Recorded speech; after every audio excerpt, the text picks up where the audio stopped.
Thank you very much for those. Ladies and gentlemen, welcome to this webinar of how to get a meeting with anyone without cold calling. So, ladies and gentlemen, eGrabber and Breakthrough Email presents to you how to get a meeting with anyone without cold calling. And it's great to see the number of attendees today. And I guess that's only because of our eminent speakers that we have on our panelists today. We have Bryan Kreuzberger, the founder of BreakthroughEmail.com. And Bryan is the world #1 cold emailing expert. He's a founder of BreakthroughEmails.com, and it's a cold emailing system used by thousands of businesses all over the world. Over the last 18 months, Bryan's clients have used his cold emailing system to generate thousands of meetings with decision makers and have closed close to 1.5 billion in new business. And 25,000 people generated 1.5 billion over the last 18 months. Now that is amazing. After struggling early on in his sales career, Bryan stumbled upon his cold emailing system and used it personally to close 20 million in business with companies such as Home Depot, MasterCard, Procter & Gamble, and McDonald's. Bryan went to the University of Arizona and is a former All-American swimmer. He lives in New York City with his beautiful wife, Kimberly, and his 2 kids. Bryan, it's such a privilege to share these areas with you uh, after this. Yeah, thanks for And having me. I'm excited well, to be here. you're welcome, Bryan. And ladies and gentlemen, we have Clinton Rosario.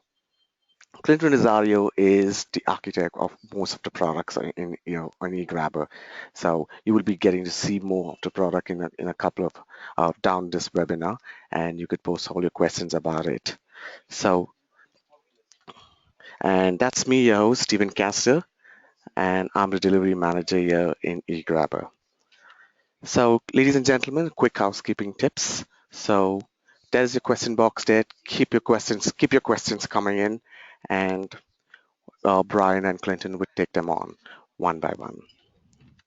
So, as I said earlier, it's amazing to see such a great turnout on this webinar, and the 2 main reasons would be is one is Bryan, and 2 is the most important question on every salesman or everybody who's into sales: how do I get to meet anyone without cold calling?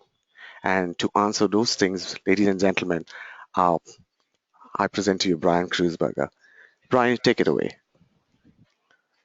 Great. If you guys can change the presenter or change it to me so I can show everybody my screen.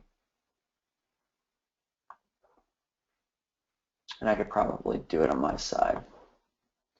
All right, so let's change the presenter, show my screen. You probably see my little guy. Let me change the view. So slideshow.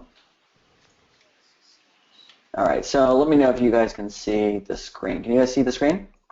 Yes. Okay, good. All right. So today we're going to be going through, how do you connect with people using email? Most of the people that I talk to kind of fit into a couple different categories. You're either a salesperson who's doing this yourself and you're trying to get more leads. You're a business owner with a sales team that you really want to support and you want the sales team to be able to generate more leads for the business, or you're a marketer who's in charge of really driving new connections and new opportunities for your company, or you may just want to learn how you can connect with people using email and get them interested in what you offer. We're going to be going through a lot of different things today, but really the most important thing that you need to understand about what we're doing is we already have 25,000 salespeople and entrepreneurs who are using email every day to connect with their buyers. So I want to get right into it. The first thing that we're going to be talking about is strategy, and strategy is really probably the most important thing that we're going to be talking about, because if you have the right sales strategy, it doesn't matter how you execute if you're doing the right thing. So we're going to be talking about our proven sales strategy for outbound marketing, and also comparing, say, cold calling and cold emailing to determine, what's better for your particular situation. The second thing we're going to show you is how you can get leads and how you can get any kind of lead, connecting with people using email, but also what are the types of leads that you need to avoid and who are going to waste your time. The third section is cold emailing. I'm going to walk you through 4 steps to our cold emailing system, including actual email templates, tactics, and the tools that we use as a company. The last thing is automation. How can you delegate emailing, whether it's to a virtual assistant, to your team? How can you use systems to do it so you don't have to generate your own leads? And then finally, as a bonus, I'll actually give you our entire blueprint to our cold emailing system. So here I cover, the 76 different systems that we use and recommend, all the different types of emails that you could use, whether you're writing to one person, it's a business development email, it's somebody wrote you an email and you need to respond. They ask, it could be an objection like you're already working with somebody, or that they're not interested. So I'm going to give you that bonus a little bit later. And if you're live today or you're listening to the replay, I'm actually also going to give you an opportunity where I'll personally review your email, and this is a value of $1,500. One of the questions I get is, who is this going to work for? What I found is it works for salespeople who hate to cold call. It helps open doors for entrepreneurs who are starting out. It helps marketers get qualified leads. And outside the United States, you can reach any person no matter what language you speak or what country you're from. So it doesn't just work in the United States, it works in all countries. And I found that cold emailing is most effective when your company's customer makes purchases between $20,000 and $1 million. So in that $20,000 to $1 million range, it really works well. Cold emailing does. Under $20,000, I prefer doing partnerships with other organizations, not necessarily emailing directly. But if you're currently cold calling or your team is cold calling, cold emailing is much more efficient and effective, and we'll go into why that is. So to start off, I want, everyone has the questions area. I want to get an idea of who your dream customer is and what the value of that customer is. So in the questions area, I want you to take a minute and write down the name of a company that you would love to get a meeting with. If you could get a meeting with any company, who would that be, and what would be the value of that sale? So do you want to meet Apple? Do you want to meet Virgin? Do you want to meet General Electric? Who is that company for your business and your situation that you want to meet, and what is the value of that? So Brijesh is Bank of Tokyo, and now don't forget to say the value. Is it going to be worth $20,000, $250,000, $100 a month? What's the value? What could be the value of that customer? Frank, Lithia Automotive, over $1 million. Gunnar, ARP. Brijesh is $1 million. Randy, Toyota Financial Services, $250,000. Bill, Contact Centers, $20,000 plus. Bill, I do want you to be specific. So if you want to go out to contact centers, be specific on the name and the company, the organization that you actually want to reach. Gunnar, $6 million. Tom, Diageo, 200,000. I think it's euros. Forrest, Molina Healthcare, $1 million. Joe, Aetna, $2 million. David, all right, we have hundreds more. So the range I'm seeing is kind of that $50,000 to a couple $1 million. So keep in mind that organization, write it down on a piece of paper, because as we go through this process, I want you to be thinking about that company as we're developing and talking about your email. Now, when I started, I had this dream of working at a startup, and I had a dream of it like going public and being able to hang out on the beach someday, and my life was going to be great. when I started, my job was in sales, and I had to generate, leads and new business for the company. I was actually in inside sales, so I'd go in the office every day. I'd pick up the phone, and I had this, yellow sticky notepad. I actually have one right now in front of me, and I would write down, a little line for every call I made. How many calls did I make? How many voicemails did I leave? How many people did I actually talk to? And I would track, the conversations and the conversions, and I would make 40 to 50 calls a day, and I would only get about 2 or 3 people to actually pick up. And a lot of the people that picked up were not too happy that I called, because really I was calling and I was interrupting them in the middle of their day. They didn't know me, they didn't know my company, and I really felt like a pest. And years later, I moved to New York City. I was making, really good money, well into 6 figures, and our company had raised $85 million in funding. So I was going out after advertising agencies and large brands. We had a media, it was a media company, but I still had the same problem. I still had to generate all my own leads. We had all this funding. Nobody had ever heard of us. We weren't, we were B2B, and we weren't generating the we needed. And unfortunately, our sales team had to back into this crazy quota that they had, developed for, all the investors, and we really had just totally unrealistic goals.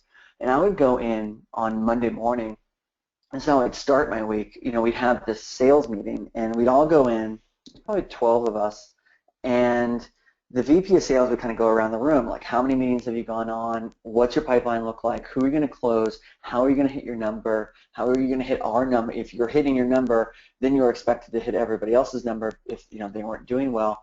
And all we were doing is ducking. We were just hoping that week, because like every week it was 1 or 2 people that they were just kind of grinded in to by the VP of sales, and we would just leave those meetings just totally humiliated and just frustrated, because like we were working so hard, we were never going to win, and our job day to day already pretty much sucked, right? Because we're cold calling, we're trying to sell people who didn't want to be sold and weren't interested. And I spent every day for 7 years, whenever I made a cold call, I thought, there has to be a better way. Like somebody has to have figured out a better way than cold calling. And I really just hated feeling like a telemarketer, just like spamming people and bugging them and leaving voicemails. And we all know how well leaving a voicemail works. How often we get calls back from all our voicemails.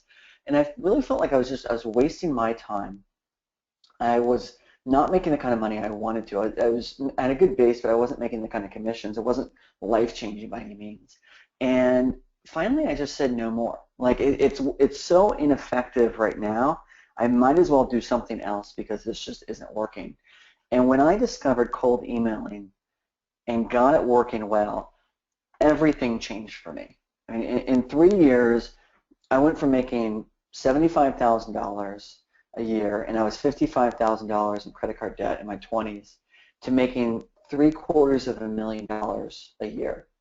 And to me, that was, it was 10 times more than my parents had ever made, and it was a ton of money for like a 28-year-old, at least for me. I mean, like actually getting commission checks every single month of $60,000 a month consistently, and watching those commission checks go into my bank. And now each month I would send a text message to my girlfriend, like, this month it was 48,000, this month it was 75,000, this month it was whatever it was. And those were like the net dollars that would go into my account, not necessarily just the gross.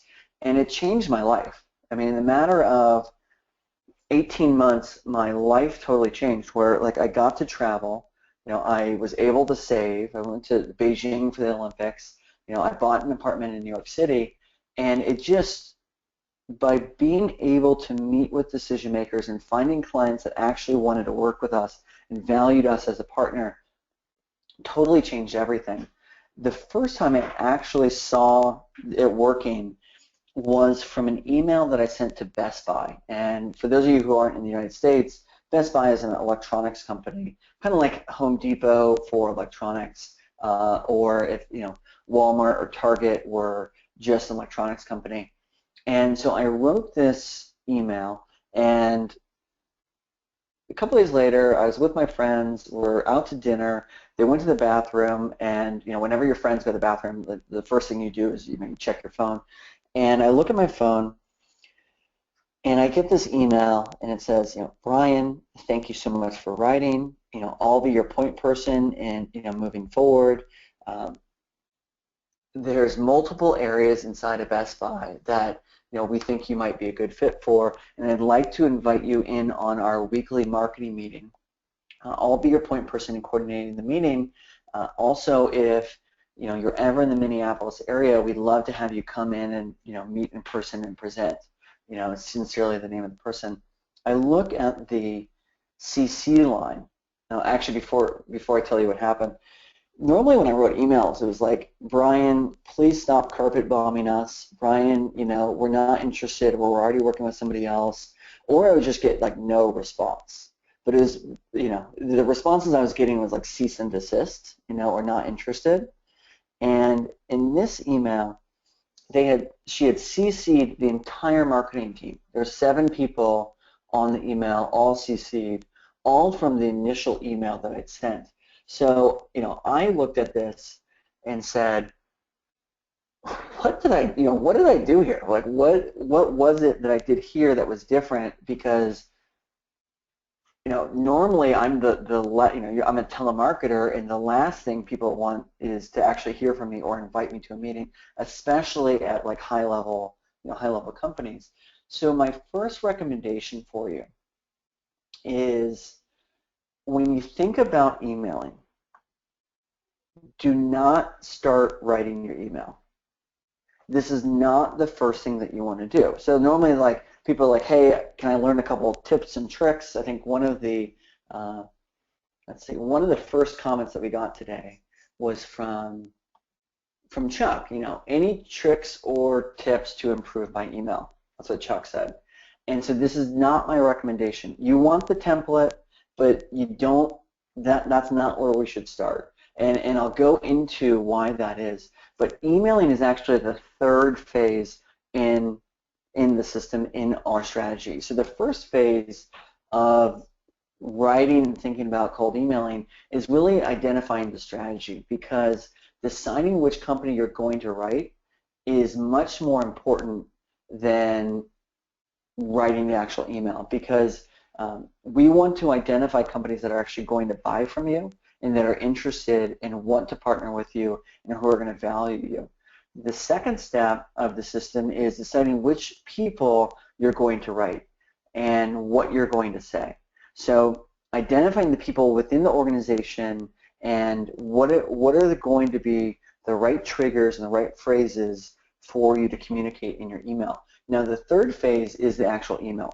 How do I write something that gets people interested in what I'm offering, gets them interested in what my company has, and gets them interested in exactly that. So that is the third step.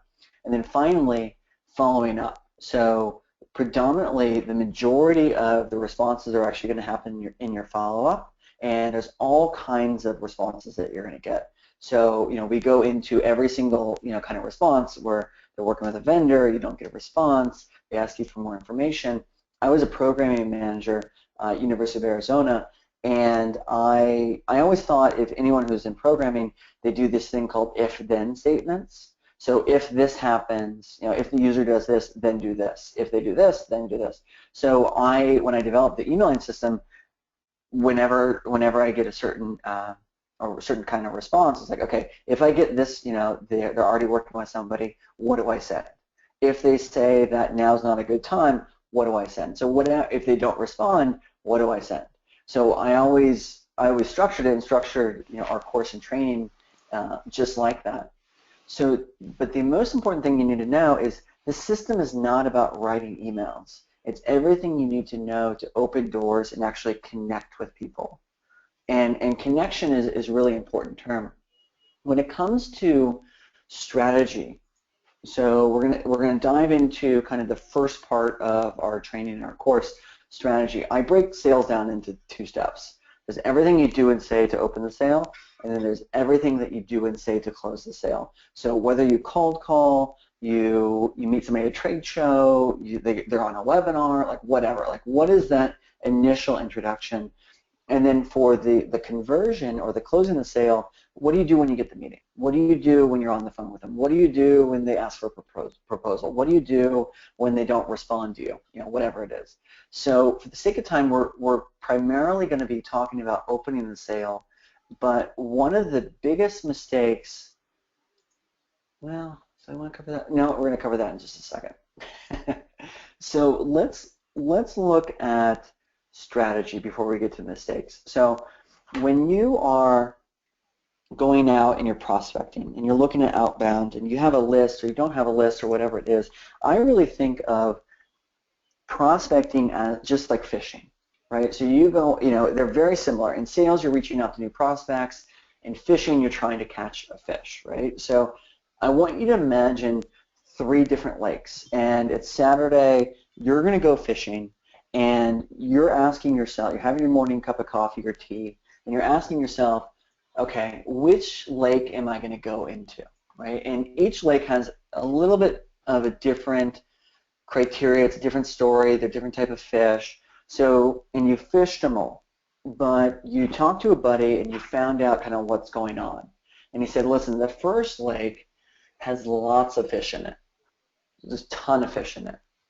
He said, but the second lake, it also has a lot of fish in it, but these fish are bigger. They are 3 times bigger than that first lake. I don't know what it is, but that lake has just much bigger fish. He said, but you know what? The third lake has a ton of fish in it. They're also really big, but they're hungry. And no one has fished this lake. And they're hungry for the kind of bait that you have, the specific kind of bait that you have that's got the kind of fish. So if you were going to go fishing, which of the 3 lakes are you going to fish in? Are you going to fish in the first lake, you know, with lots of fish, the second lake with lots of big fish, or the lake that has lots of big fish that are hungry for exactly what you have? Now, when you think about going out and prospecting, and the very first question I asked you today was, you know, who is it you want to meet with? Like, what's the organization of the company? I'm asking you like a whom do you contact question, and this is much more important than anything else, because if you write an email and you write it to the right organization, the right company that actually wants what you have and is large and can pay you a lot more money, because I'm assuming you're going to make more money the larger the transaction, the larger the sale. You're obviously going to go for, you know, that large company, that large organization that needs what you have. So then the next question you have to ask yourself is, you know, what are the types of leads, you know, that you go for? Because most people, you know, they come here and they're like, listen, Bryan, I need leads. I don't like to cold call. I need leads. And I know I don't have enough of them. I just want more leads. And that's the wrong way to look at this, because you don't need more leads. That's not what you want. What you want is you want better leads. So an easy way for you to do this, I want to give you a strategy here. Identify your top companies that you or your company have ever worked with, right? So who is the highest revenue producing companies that you work with, the most profitable, they're easy to work with, you know, kind of the outliers in your business. And I want you to come up with a list of 10, like the 10 companies in your organization, and sort them by largest revenue to least, to smallest. And I was just doing this with a software company out in Richmond, Virginia, and you know, their largest client was like $1,072,000, and the next one was $900,000, and the next one was like $500,000. So and then their 10th was like $25,000. So identify those companies, sort it largest to smallest, and then go after the competitors of those companies. There's a couple reasons why this really works. So go after the competitors of your largest accounts and clients, there's something that you do that works really well for those companies. There's some reason why you are such a good fit, and historically the market has already spoken that like whatever that vertical is, whatever that type of company is, you're a good fit. Secondly, you understand their business. Your team understands their business. You've already been working with those types of companies. You're more familiar with their types of problems and issues, so you're going to be able to communicate better. And third, they're more likely to meet with you because if you're working with Pepsi and you write to Coke and you tell them that you write to them, they may not have heard of you, but they've heard of who their competitors are, and I'll show you how to do that in a little bit. So those are a few tactics. There's a lot more to strategy, but I want, for the sake of time, I want to get into research. So research is more important than the writing process, because if you don't have the right research, it doesn't really matter what you say. Or if you contact, the wrong people, it doesn't really matter what you say. So a common misconception within sales, and this is kind of like historic, I heard this for years, is like, listen, sales is a numbers game. From what I found, sales is not a numbers game. There is a process to it. There's a science to it. Now, if you don't understand the process, or you don't understand the system or the science to it behind the whole process, then you think, okay, listen, the more I work, the more likely I'm going to get a result. But if you have the wrong strategy, it really doesn't matter how hard you work if you're doing the wrong things. So I want to repeat that. If you have the wrong strategy, it doesn't matter how hard you work if you're doing the wrong things. So there's a guy, Keith Cunningham, if you've ever read the book Rich Dad, Poor Dad, Keith Cunningham is this like Yoda-like guy. He's amazing, but he is the rich dad in Rich Dad, Poor Dad. And so I was at a conference working with Keith, and he said, if you, you can either solve the problem that is, or you can solve the problem that isn't.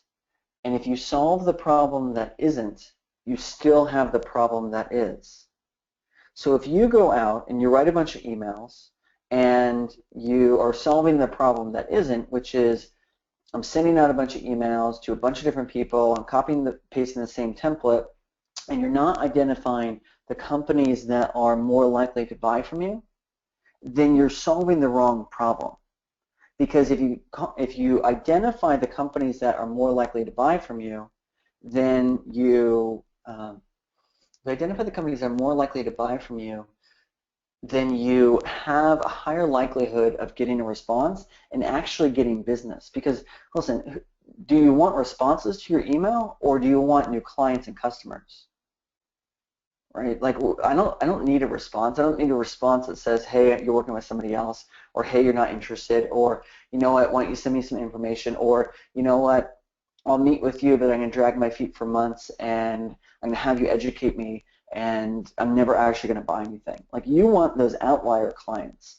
So in our testing, I wrote 15,000 individual emails. There's no automation to this, and I personalized every one. And I found that sending 4 emails in a sequence over 4 weeks was what worked optimally for us, for me, and for our clients.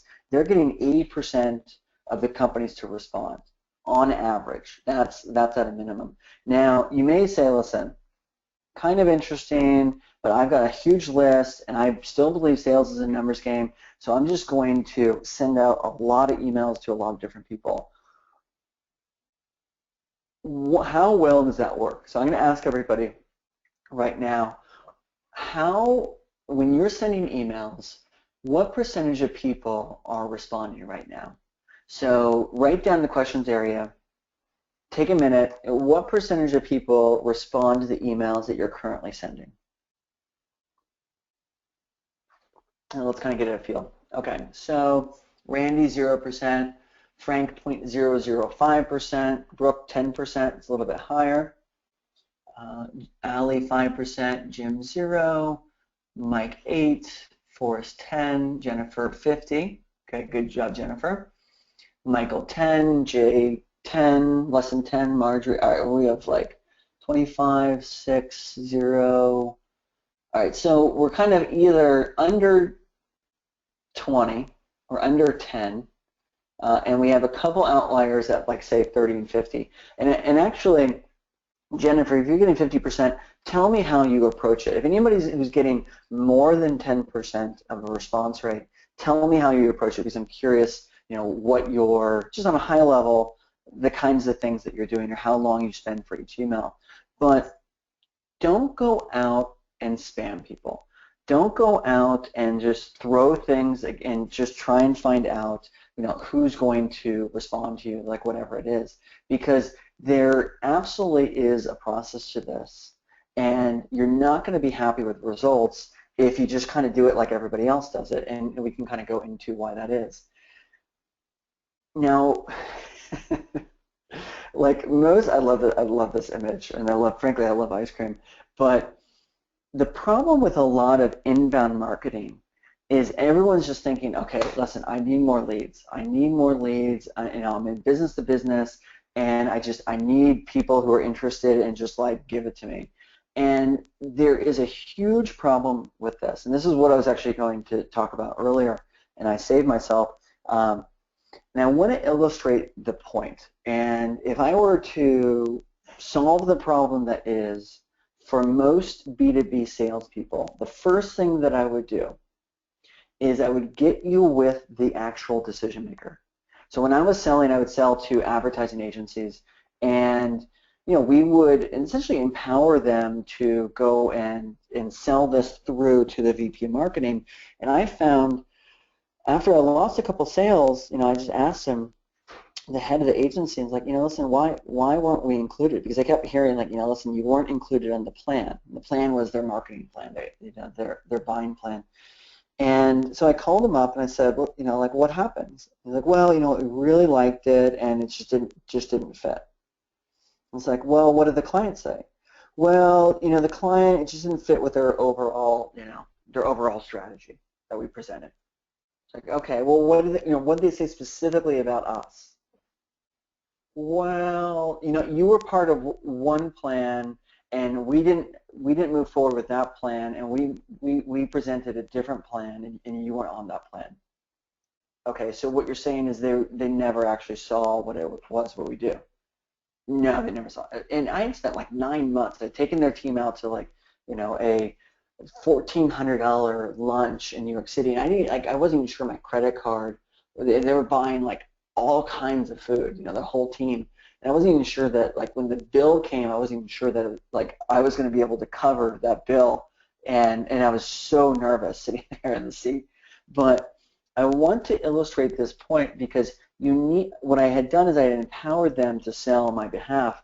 And I want you to imagine, you're a car salesperson, and the 16-year-old girl comes out to the lot, and she wants to buy a car, and the car she really wants is a red Ford Mustang convertible, and she has her eye on that. You got one on the lot. You go do a test drive. She said, listen, my parents are going to buy a new car for me. So you're like, great, deal is done. A week later, mom and dad and their daughter come out to the lot. They're going to sign the paperwork. So you kind of usher them into the contract room. And you start, as they start talking about it, and like, the dad kind of like wants to look at some of the cars, and mom's kind of thinking about it, and the daughter kind of says, well, but mom and dad, listen, I want to get the Mustang. That's really what I want. I don't want to drive anything else. And what do you think the mom is thinking at this point? Like, what do you think the dad? Listen, the last thing I'm going to do is buy a 16-year-old a sports car. Right? I've got a 3-year-old and a 2-year-old. The last thing I'd ever do as a parent is do something as stupid as buy them a sports car. Now, if it were me and it was my kids, I'd probably think, well, you know what, maybe I'm going to get a new car. Maybe I'll expense something on the business or buy something. Or, like my wife would like want something that's really safe and, conservative, probably doesn't have a lot of back seats, so she's not driving around all her friends. But when you think about your sales, and I want you to imagine your pipeline right now, or the meetings that you've been going on, how many of those are with influencers, like a 16-year-old who's involved in the process, but who doesn't have the authority. So this was the problem that I identified, right? So later in the process, in my conversion, want to convert more sales, I identified that the real problem was I wasn't meeting with the right decision maker from the very beginning. And here's what happens. When you finally realize that the lead is an influencer and not the decision maker, it's too late.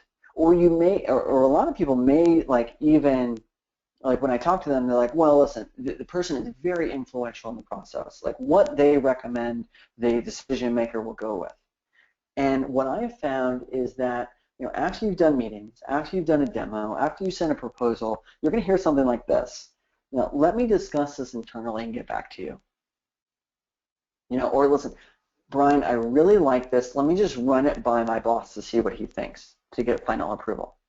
That is like I must say death siren, but that doesn't even make sense. But that is like the worst thing that can happen because you just lost the sale right there. You empowered somebody that doesn't have the authority. They're going to go in and have a 3 or 4 minute conversation. The executive is going to ask a bunch of questions. The person's not going to have the answer, and all your effort, all your work, all the work up until this point is for nothing because you're going to go out and follow up with the person. You're just going to call them. You're going to leave voicemails, sending emails just to check in, bug in to think of what they thought of your proposal.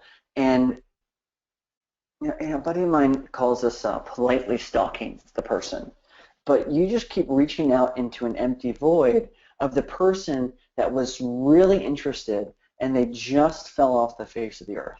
If you can relate to this, just in the questions area, just say like, listen, that's happened to me, or I can relate to this because I really want you to stop wasting time doing the wrong things with people who are tire kickers and not actually qualified to buy from you. And I'm going to go into like how you actually write emails to do that and like what's, say, a 3-step structure. But when it comes to, and I'm getting lots of people who, yeah, Kevin, that's like 50% of my calls. Gerard, sounds familiar. Happened to me many times. So outbound marketing, and here's Joe. So Joe wants me to go faster. Joe, the most important thing is doing the right thing first.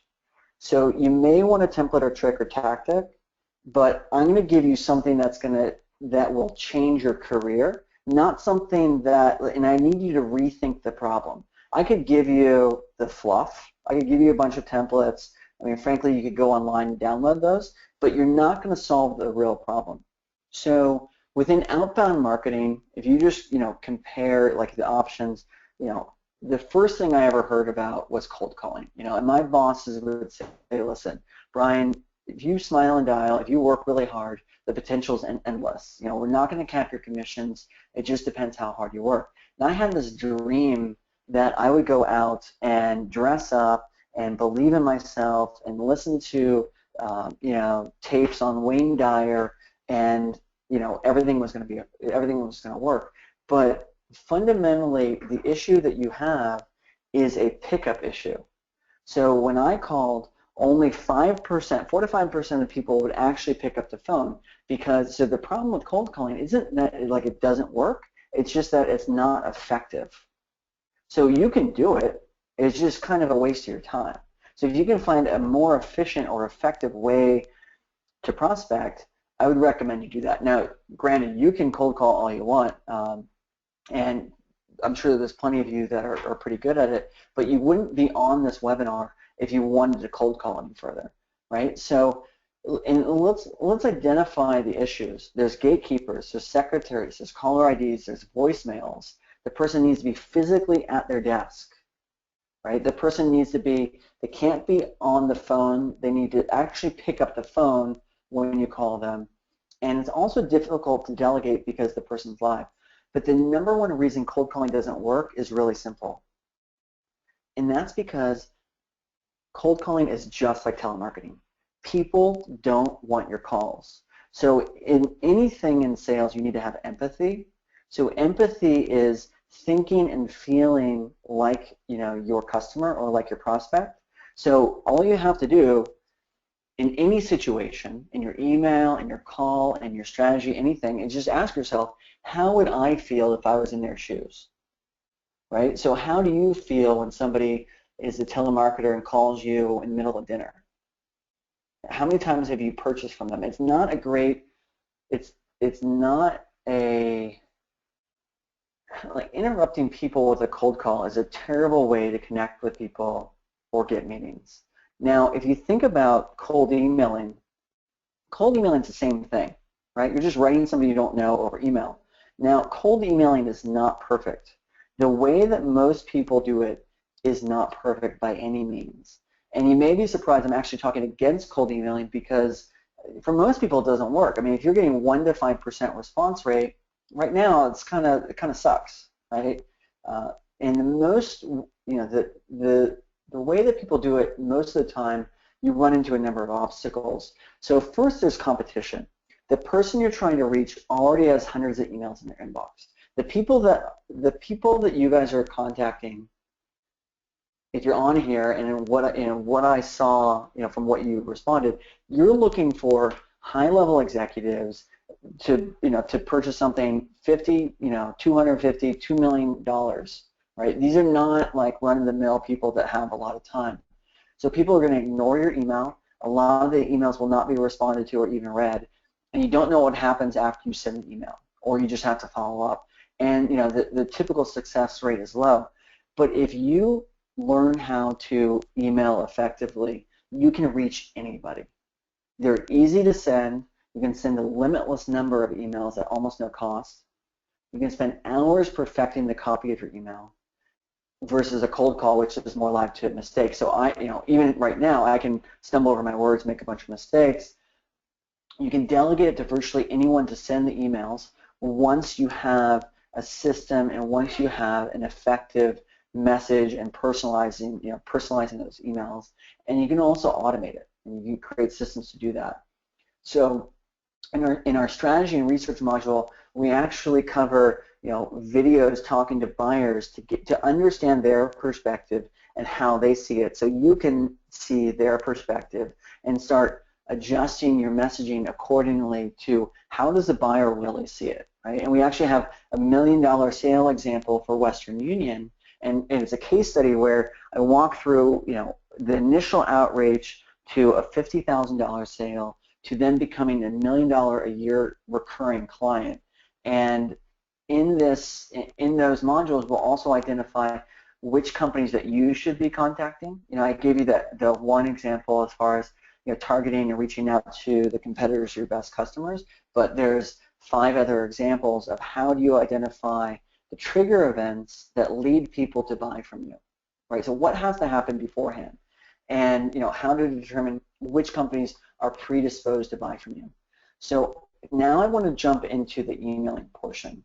And one of the times I realized this really worked was I had an idea for a TV show, and I was in New York City. My wife had this really cool job. She worked at Vogue magazine, and Vogue magazine for a woman.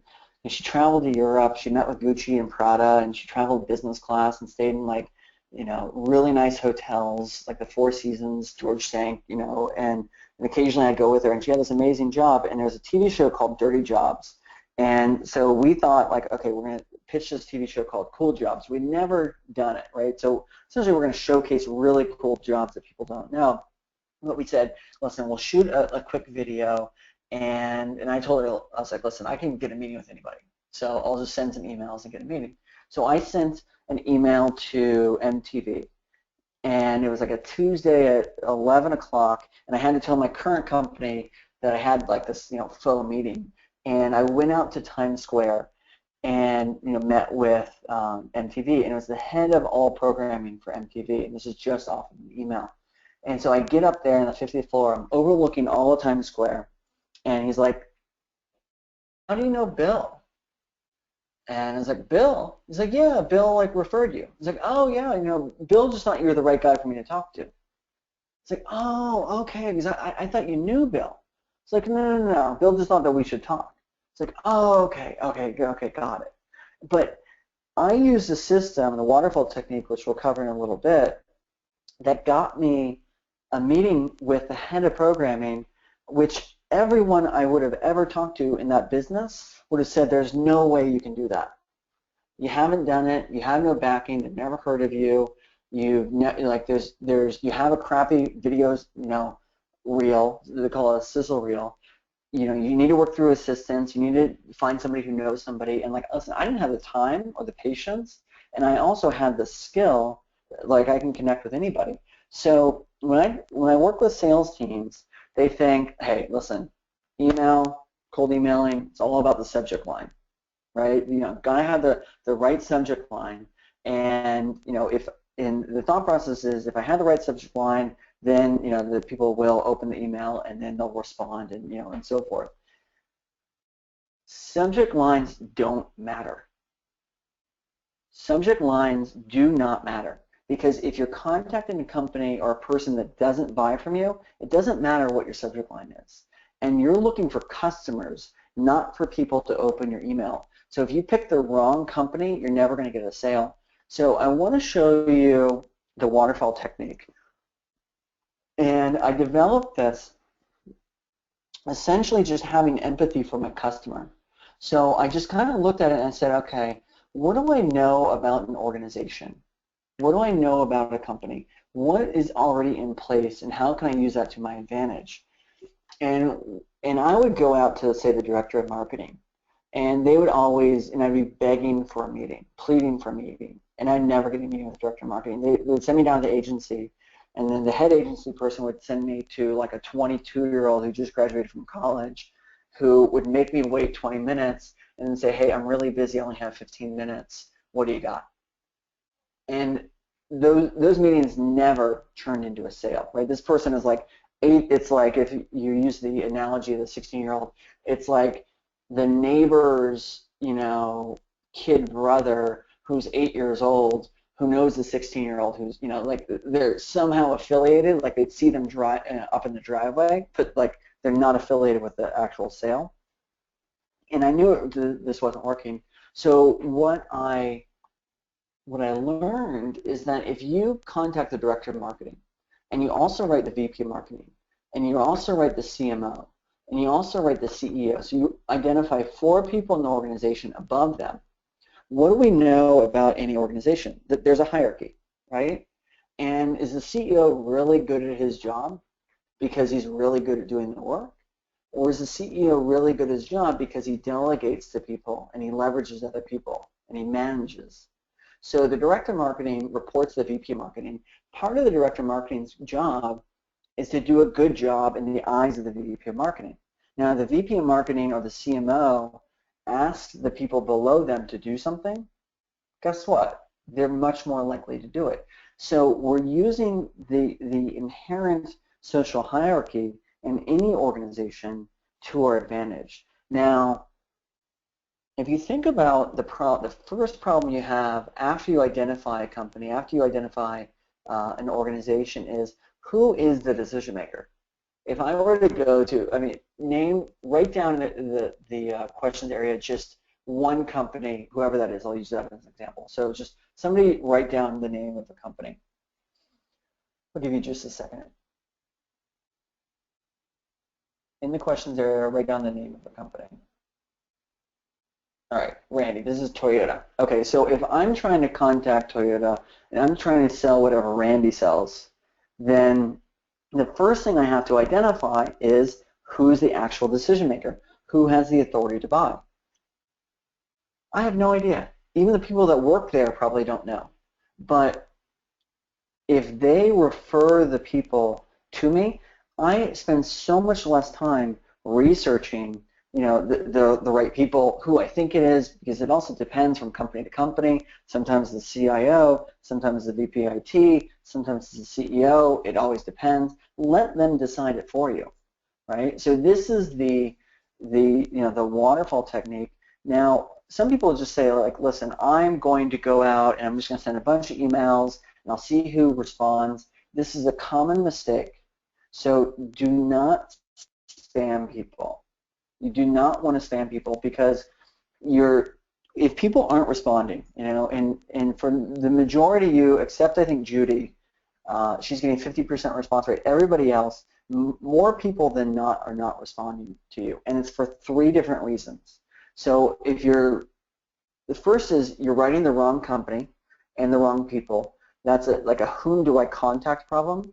Second, you have the wrong message, which doesn't resonate with your audience, right? So you're not creating a credible opportunity for them. Or excuse me. Or third, you're copying and pasting an email template using the same email over and over, spamming hundreds of people. So I want to walk through one of the 35 email strategies, and this is actually an email that we sent to McDonald's, and they became a $1 million a year client for our company. And this email breaks down into 3 areas. So the first part of the email is your purpose. If you think of your phone or your computer and you look at your email, you're going to see your name, you're going to see a subject line, and you're also going to see a preview pane. So subject line is important, but that preview pane is equally as important. So you better get to the point. You better explain exactly what you're going to be talking about in that email. And what they're making is a choice. Is this worth my time? Is meeting Randy or Lawrence or Robbie or Tanvir, is this going to be worth my time? Because I have 100 other emails, and what separates you? So if we break this down, I'm writing in hopes of finding the appropriate person who handles multicultural media. There's hundreds of people at McDonald's who handle multicultural media, right? They're in India, they're in China, they're in South America, they're in the US, who knows? The person can't say no to that. They don't know, and the person who you write, they most likely handle it, so they have to continue to read. Now the second sentence, this is where you implement your waterfall technique. So you write the other people, you don't CC anybody, you write individual emails to everybody, you tell them you wrote to the other people, and then you just ask them how their calendar looks. Now the second paragraph is the opportunity. You need to create in 2 words, a credible opportunity for the other person. This is not a pitch. The problem with sales books and sales training is they take the perspective of the salesperson. They're all written from the perspective of what the salesperson says, not what the customer thinks and feels. So if I had empathy for the prospect, or if I was thinking of them, you just want to look at how would you feel if you were receiving that email, right? So you're in this webinar, and I have to have empathy for you sitting wherever you're sitting, doing whatever you're doing. If you're listening to me, if you're multitasking, if you're taking notes, whatever it is, what's going on in your mind, right? And I need to be able to think and feel like what's going on. You may be thinking like, hey, we're almost at the hour. How long is this going to go? It's going to go as long as it needs to go for you guys to get this, because learning the skill of connecting with people is frankly, it's going to change your life. Clients don't care about you, right? Just like you don't care about me. Like, oh, this is kind of interesting. I'm going to see what else is going on. You care about you. What am I going to get? When am I going to get a template? When am I going to get, like, whatever it is? So when you go out and write and talk to your clients, realize they don't care. They don't really, so they don't care that your name's Bill Smith, you're the VP of Sales at cloudsoftware.com, you've been in business 25 years, you have a SaaS platform, and you really think that you should meet, and you have 5 or 10 minutes for a quick chat. How does Tuesday or Thursday look at 2 p.m.? Like, how many emails your clients are telling you? Like 95% of the emails you send, they're not responding to. So the opportunity is the most important part of the email. There is a process to get it. We can't go into the whole process because, frankly, I don't have time, and we just don't have time today because there's just too much to it. But I want to identify 2 areas. The first sentence is important because you have to generate the largest opportunity for them that you can, that's broad, that they can't say no to.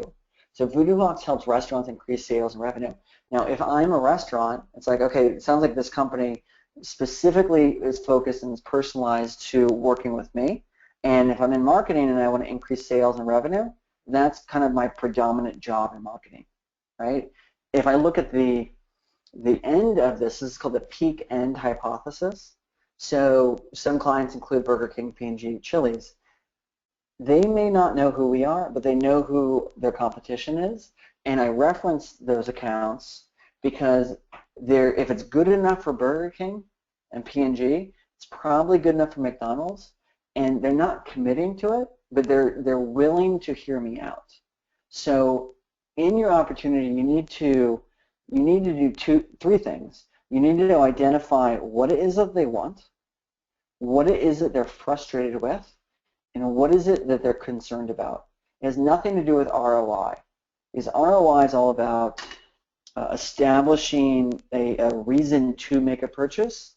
Like in email, you haven't even, like they're assuming they're going to get their ROI, right? But what you're really doing is you're identifying the emotional needs and pains of the person and really thinking and feeling how they feel.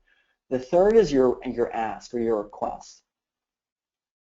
Word choice matters, right? So if I look at the word calendar, calendar is, if you think about it, calendar is, when you think of the word calendar, you immediately think, weeks and months. If I ask you how your schedule looks like a to-do list, and you think days and hours. So if I ask you how your calendar looks, you're going to get a much higher response rate than schedule because I'm asking a different question, I get a different answer. So if I ask you how your calendar looks, you'll say, well, I'm pretty open in a couple of weeks, right? And within 3 weeks, you're probably all pretty wide open. If I ask you how your schedule looks, you're like, oh, I'm so busy, I can't even imagine. I've got all sorts of meetings, or so much to do. Now, if I use the word talk, talk has a lower implied commitment, talk or speak, than meet or call. And I don't want them to actually pick out, the way in which it's going to happen. Now, I want you to download the bonus blueprint. So if you go to breakthroughemail.com/blueprint, this has every email in the sequence. It really gives you the blueprint of our entire system, all the systems that we use. You just go to breakthroughemail.com/blueprint. And if somebody can put that up in the chat so everyone can download that.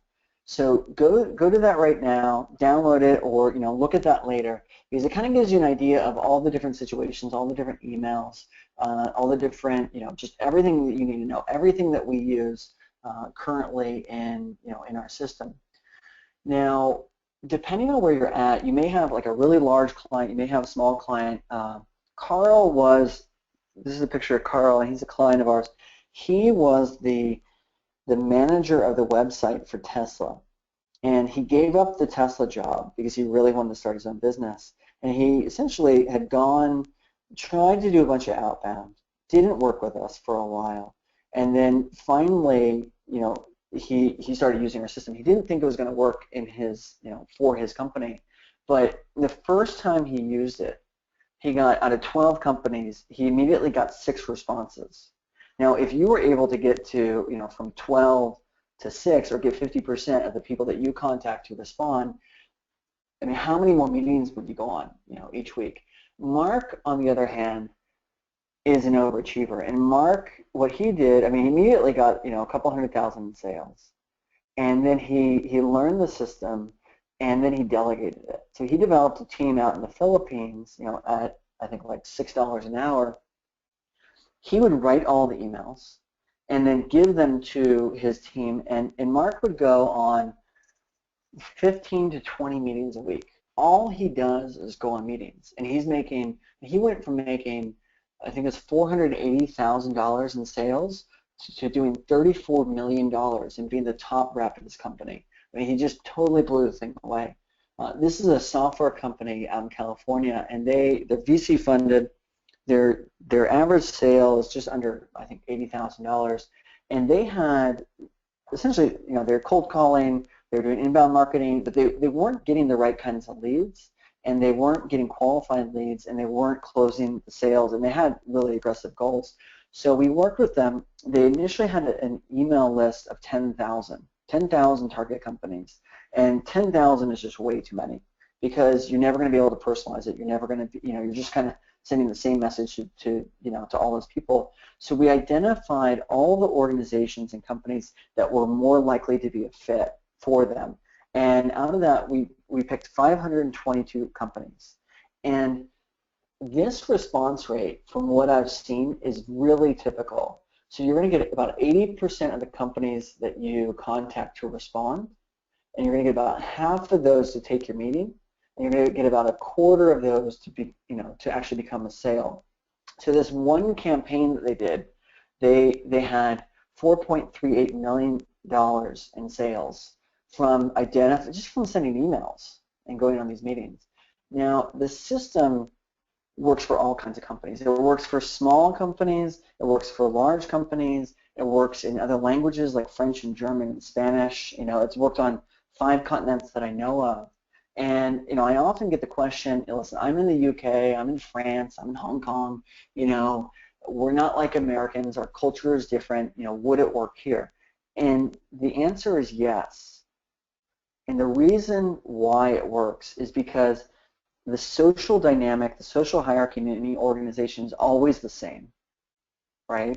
And human psychology, your fears, your frustrations, desires, is always the same. And we're able to incorporate the language nuances and the cultural differences in the process. So if you think about it, listen, bosses always delegate, employees are always, always want to look good for their boss. And so today I showed you one 3-part email, and this is a 4-part email sequence. There's 3 other emails to it, and then there's like 34 other different strategies just using email, for all these different responses. We find that 60% of responses come after the initial email. So I want to do a little exercise. In the questions area, I want to know what your average sale is. So I kind of got an idea of like what your dream sale is, but I want to know what your average sale is. So right now, if everyone stop whatever you're doing and go into the questions area and just let me know what your average sale is, your average deal size. So Michael, 15,000, Frank, 33,000, Rajesh, 100,000, Brooke, 100,000, Randy, 50,000, Jim, 5 million, David, 2,500, John, 26,000. All right, sorry, we got hundreds of people responding. All right, so 450,000, 350,000, 67,000, 550, 3,000. So predominantly people are kind of, they're either under under 10,000, or say under 5,000, kind of that 25 to 75,000, $250,000 or a couple $1 million. So it's kind of like the different buckets that everyone's in. So I want you to think about if you went out and sent 2 emails a day, right? And you did that 5 days a week. And I want you to get an idea of what would happen if you did that. So if you sent 2 emails a day, and you did that every day, every work week, right? Like 2 emails a day is, it's not that much work.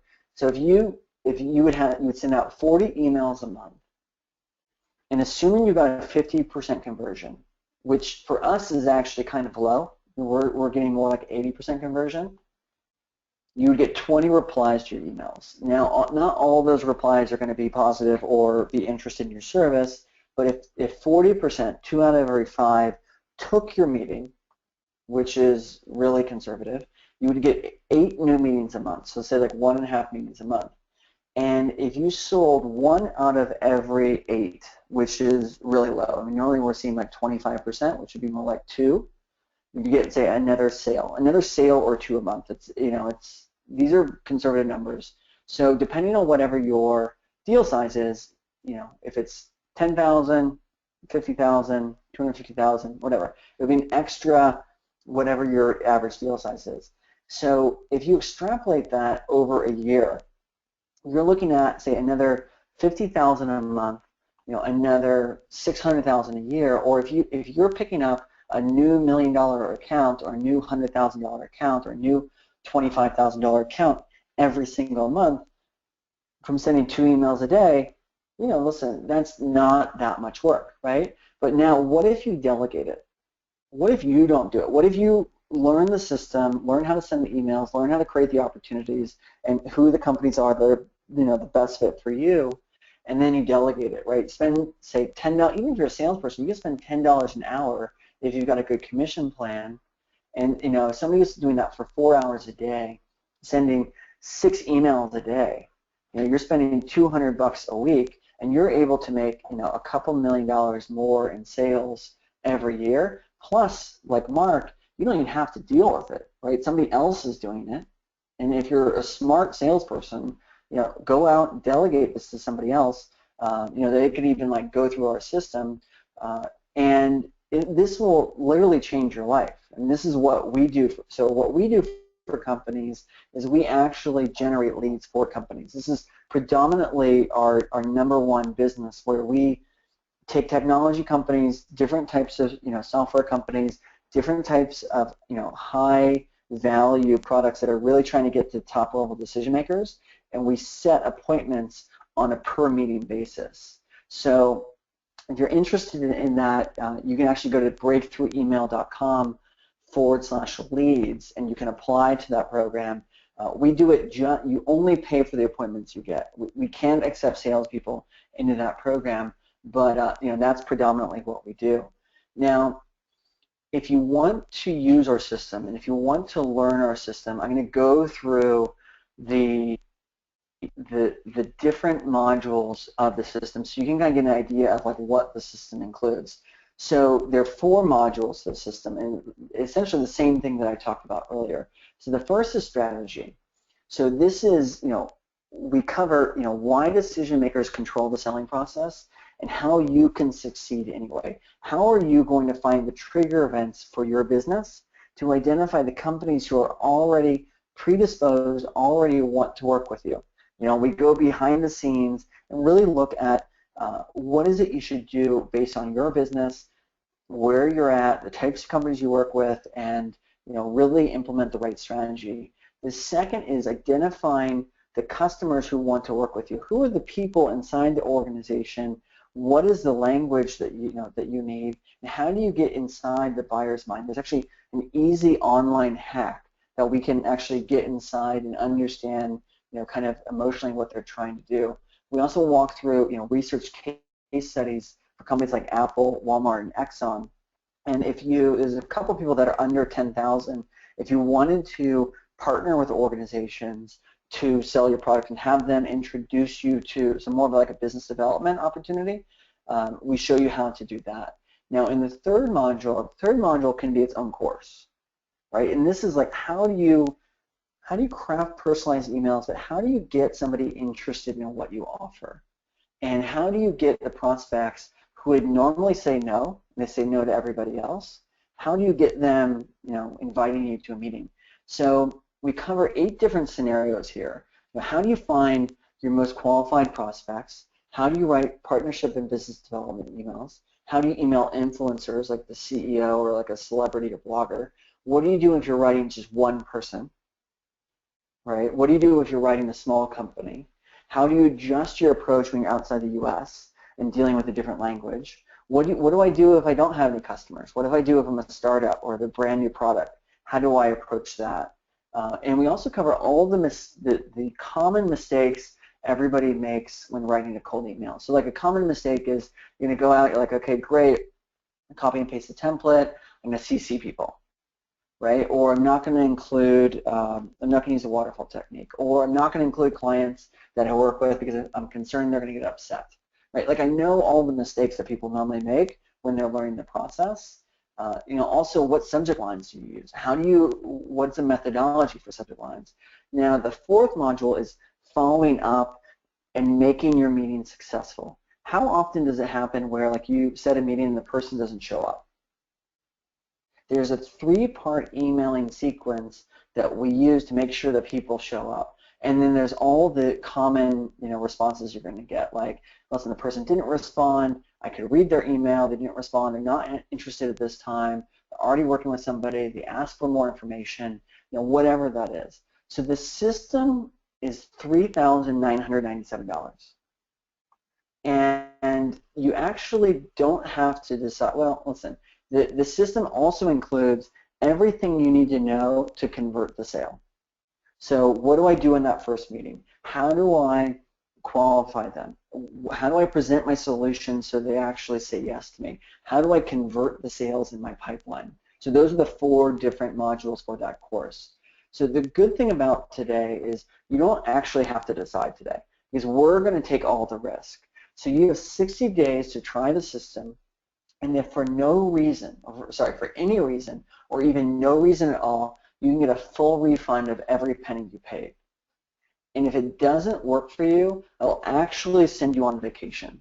So I'm so certain that this is going to work for you that if in the next 2 years you invest in, breakthrough sales or cold emailing system, and you don't get at least 100 times the amount you invest. So if you spend $4,000, you don't make at least $400,000, and you use the system, you complete the entire training, you implement everything you learn, and you're not getting a response rate of 60, 70, or even 80%, then I will not only refund every penny you paid, but I'll actually send you and a friend on a vacation to Cancun, Mexico, 4 days and 3 nights. So I'll pay for your hotel in Mexico if you get the system, you use the system, you go through the system, you do everything that I say to do, and it doesn't work.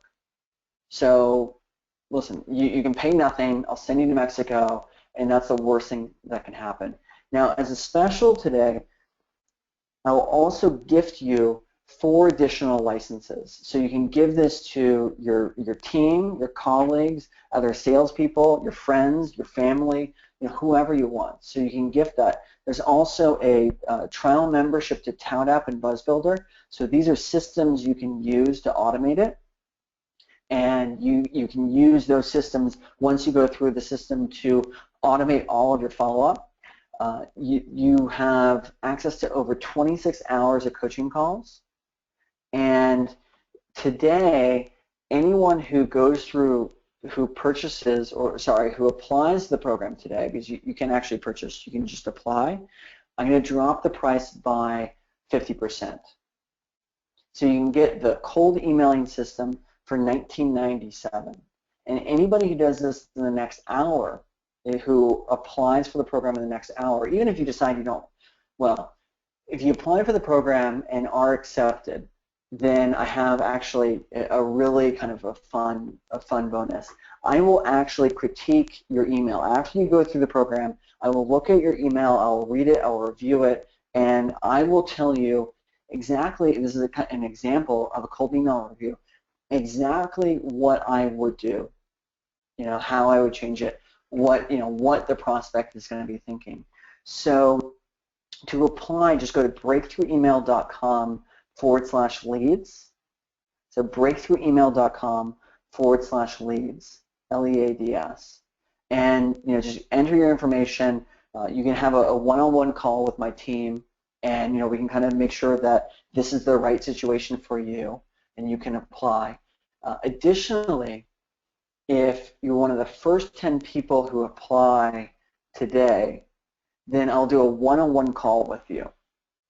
So after you go through the program, not only will I review your email, I will also do a one-on-one call. We can talk about your specific situation, and we can cover anything that you want to cover on that one-on-one call. So all you have to do is just go to breakthroughemail.com/apply and be one of the first 10 people to get the one-on-one call. You also, to do that, when you get your invoice, you just have to email your receipt to Megan@breakthroughemail.com to schedule your one-on-one call. Now, if you have any questions, right now you can just text us at 424-279-2228, and we can respond right away with any of your questions. But fellows, is there anything that you want to add? Yes, Brian. There's a couple of minutes that we want to talk about eGrabber, and then we'll keep the floor open to Q&A if Great. people have it right now. So right now we'll be Stephen, are you there? Yes, sir. Yes. Perfect. So So John was asking me a question on the chat box. How do we get the email address of anybody of the contacts that we're wishing to contact? So you can do that using eGrabber. There's a tool which we call the email prospector. So Stephen, if you can flip to the next slide. Let's say you find your prospect and you have their name and the company, but typically whenever you find them, they won't have an email address. Either you find them on LinkedIn or any other place. If you research them, you'll find their name and the company very easily, but no email address. So how do you find that? So that was a big problem that salespeople have had. So we, as a tools company, we went and solved that. So if Stephen, next slide, please. All you have to do is take the name of the company and put it into the software called the email prospector software. And what this thing does is it does an internet research after you click the enter button, and it figures out what what your prospect's email address is. And if it can, it even verifies and sends that to you. It gives that to you. So it makes that part of the process very easy. And this usually takes a few seconds, where if you did it manually, well, it would take 15 minutes, 20 minutes. Sometimes you won't even get it manually. But using software, there are techniques to find these email addresses and verify them. So we use all those things. So the email prospector software is available to you. You can get anybody's email address and use Bryan's system very effectively. We also have a special on this, the email prospector. So in case you need the special, email me, clinton@egrabber.com. The email address is on your screen, and we have a special offer for this tool. Okay, so that's all from my side today. We have the panel open right now for Q&A. I know we're overboard by about 20 minutes, but in case you still have some questions that you like Bryan or me to answer, please let us know right now and we'll take them. The one question from Peter, is that the eGrabber product? Yes, sir, that is the eGrabber product that I just spoke about. That is the one that can find anybody's email address. You just need the name of the company, and the product will take care of figuring out the email address. And I think eGrabber is great because, part of research is finding all the email addresses. So you're going to need an easy, fast system to use to find out the email addresses. I mean, that's part of the process. And Pat's asking for the text number. Okay, Bryan, if you could type in the text number into the GoToMeeting chat and send it off to everybody. Yeah, it's 424 279 2228 for questions. I got the question from Raj, how much do you charge per appointment? So the appointment charge is anywhere from $500 to $2,000 appointment, and it's 2% of the sale. So, we're really looking for clients who have, a product or service that's $50,000 to a couple million bucks, and, you really want high level, really difficult to reach people. And if you were able to get, say, 20 or 30 meetings, you could close a couple, and it could be worth, several $100,000 or a couple $1 million. Those are the types of companies that we typically work with. Bryan, here's another question from Lawrence. I think you want to take that. Does cold emailing work with LinkedIn InMail? And what's your experience with that? Yeah, so that's a good question. So the messaging absolutely works. Right, so it's beyond, like, say, the format of, like, okay, I send an email. Now in LinkedIn, most of the in messages go to your inbox anyway. Now, I don't do LinkedIn. What I do is I do emailing really, really well. I work with a couple guys who do a great job on email. I recommend Josh Turner from Link University for LinkedIn. And there's also Nate Kievman, Kievman, who does LinkedIn. Now, I personally find that the executives at an organization, if you just think about, like, any CEO, any person, how often are they checking their LinkedIn versus how often are they checking their email? Right? Email is the most common form of communication in any organization, because it's so easy. And that's also why the executives haven't delegated it out to other people, because they all use it internally. Their whole team uses it. So that's kind of my answer to email. Now, the language pattern, the understanding research, the identifying the targets, the kind of the copy part of it totally relates to LinkedIn. This Okay. is from, And go ahead. yeah, and I've worked with Josh Turner and Nate Cuban. They're both fantastic gentlemen, and they're very good with results, with business results. Yeah, go ahead. You were taking another question, Bryan. Yeah, so this is Pat. Repeat the appointment cost. So the appointment cost is $500 to $2,000 a meeting, and 2% of the sale. So it doesn't work. We don't work with salespeople. You have to manage a team or manage the company. So we don't take on. We just can't take on sales clients. That's why we created the whole training. So that's typically how the process works. The training is $2,000. So it's discounted from $4,000 to $2,000 today. And anybody who applies, the application is the pay-per-leads application. It's just the web form that we use. And then Jason on my team will actually follow up with you directly and talk to you about the program. Does anybody have any questions on strategy, email? Robbie asked, lost voice connection during the waterfall slide. Can you summarize that? So the idea is you negotiate down, right? So you don't ask for what you want, which is a meeting with your top person. You ask for a meeting with the people above that, and you get leveraged down, and you get delegated, and that person takes your meeting. Now, your message needs to be on point. You're writing the CEO of a large organization or anybody in C-suite in that organization. You can't just show up in your pajamas. Your email has to be in the top 2% of all the emails, and you also need to take into account, how does the CEO feel?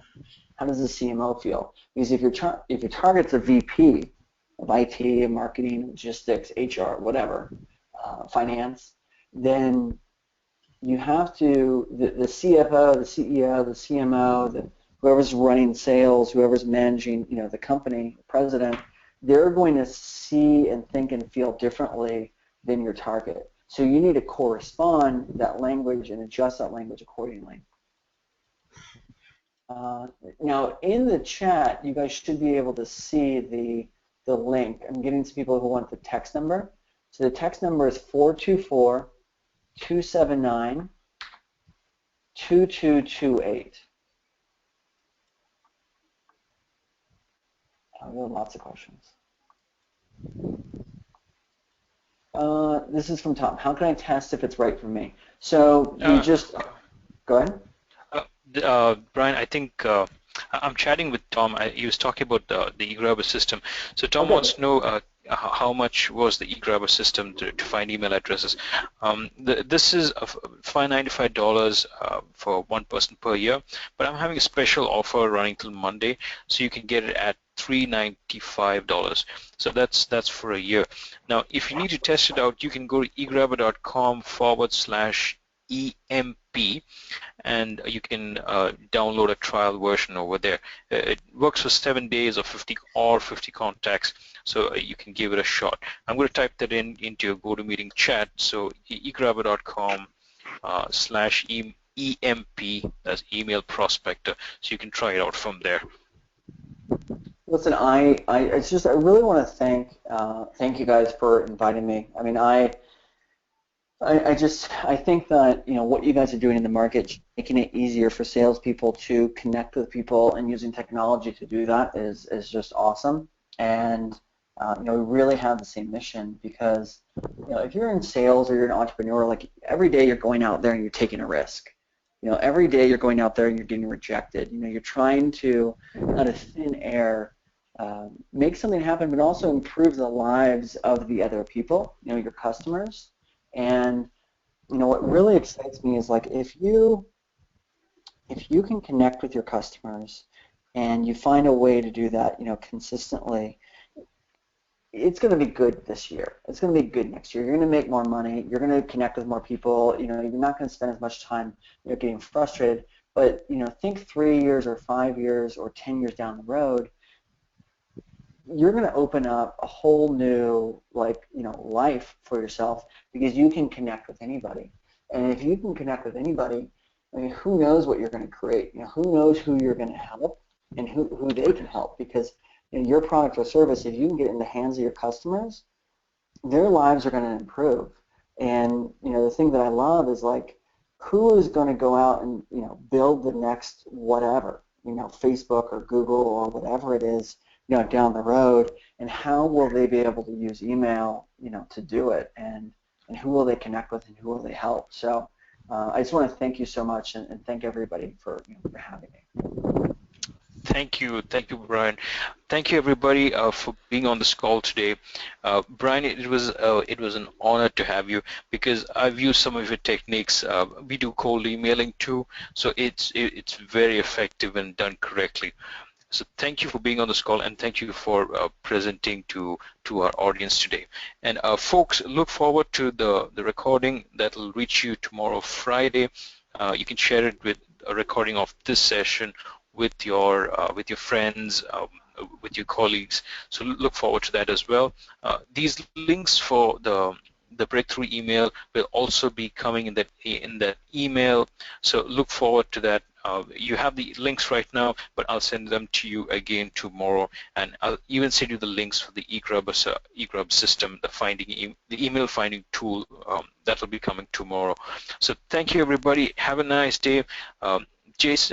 Bryan, thank you so much for being here. Pleasure to have you. Stephen, my colleague, thank you for being there too. Have a nice day, everybody. Have a good All right, see evening. you guys. Bye-bye.